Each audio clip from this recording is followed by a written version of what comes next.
Sectors पे खास करके बैंक और आईटी पे बात करें तो बैंकिंग सेक्टर ये 200 मूविंग एवरेज के पास पहुंचा हुआ है।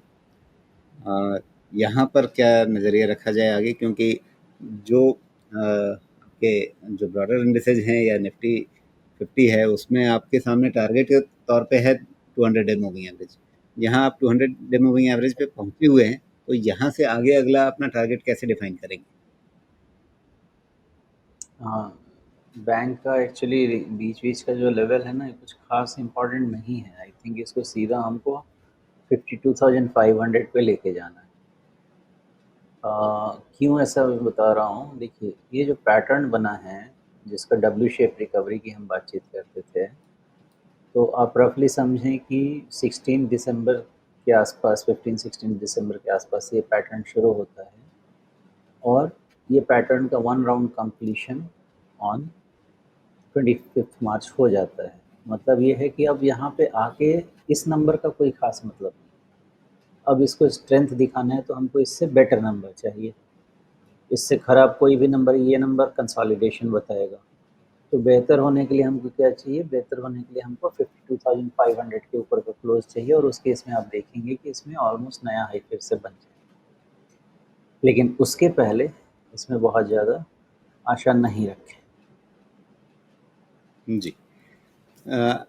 चूँकि ये अपने निचले स्तरों से थोड़ा ज़्यादा आगे आ गया है, तो क्या ऐसा संभव है कि जहाँ बाज़ार के बाकी सेक्टर्स थोड़ा-सा नए हफ्ते की चाल में ज़्यादा पार्टिसिपेट करें और बैंकिंग थोड़ा पीछे रहे?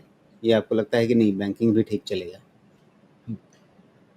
इस देखिए ये भी एक क्राइसिस है, 2008 भी एक क्राइसिस था।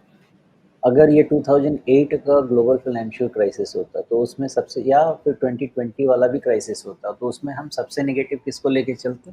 बैंक एंड फाइनेंशियल्स को।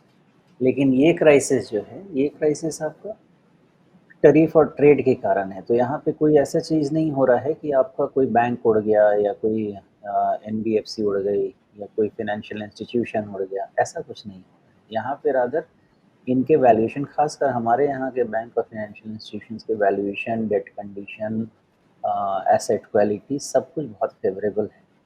और इनके साथ फ़ायदा क्या होगा? जब इस तरह इतना ख़राब सिचुएशन होता है, जब डाउट होता है कि रिसेशन में इकॉनमी जा सकती है कहीं पे भी, जब पता होता है कि यहाँ से इंटरेस्ट रेट कटने ही वाला है, नीचे ही जाने वाला है, जब पता होता है कि लिक्विडिटी की बाढ़ आने वाली है, इन सब सिचुएशन में आप theoretically bank and financial services ऐसी चीज़ होती है जिसको सबसे बड़ा फ़ायदा होगा।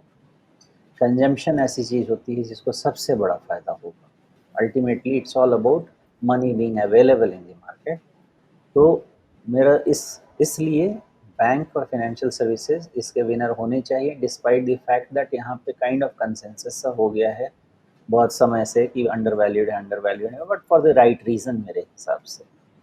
तो मेरा मानना है कि यही फ़ायदेमंद रहेगा, वैल्यूएशन के हिसाब से भी फ़ायदेमंद रहेगा, शेल्टर लेना चाहें तो भी यही फ़ायदेमंद रहेगा, क्योंकि बाकी जगह शेल्टर नहीं मिलेगा। अभी देखिए भूल गए लोग कि आईटी में शेल्टर लेने जाएँ, अब बैंक में लोग शेल्टर लेने आएँगे। तो this is a place to B.